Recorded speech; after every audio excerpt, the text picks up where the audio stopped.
కర్నూలు జిల్లా మంత్రాలయం నియోజకవర్గంలో వలసలు ఆగడం లేదు. గ్రామాలకు గ్రామాలు ఖాళీ అవుతున్నాయి.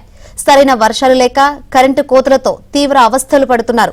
కూలీలకు పనులు లేక రైతులకు సాగు లేక వలసబాట పడుతున్నారు. పంటలు ఎండిపోవడంతో అప్పులు తీర్చుకునేందుకు వలస వెళ్లాల్సి వస్తుందని వారు ఆవేదన వ్యక్తం చేస్తున్నారు.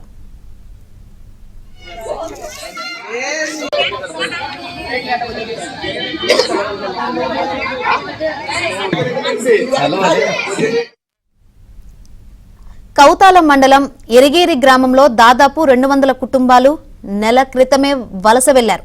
తాజాగా ఆదివారం 100 కుటుంబాలు తెలంగాణకు, ఇటు కర్ణాటక, బొంబాయి ప్రాంతాలకు తరలి వెళ్లారు. దీంతో గ్రామంలో ప్రజలు లేక ఏ వీధి చూసినా ఖాళీగా కనపడుతున్నాయి. గ్రామాల్లో పనులు లేవని అధికారులు తమకు ప్రత్యామ్నాయం చూపకపోవడంతో పిల్లలను పోషించుకోవడానికి వలస వెళ్తున్నామని వారు ఆవేదన వ్యక్తం చేస్తున్నారు. ఇప్పటికైనా అధికారులు స్పందించి పంటలు నష్టపోయిన రైతులకు నష్టపరిహారం చెల్లించాలని కోరారు. అలాగే వలసలు నివారించేందుకు కూలీలకు ఉపాధి హామీ పనులు కల్పించాలని విజ్ఞప్తి చేశారు.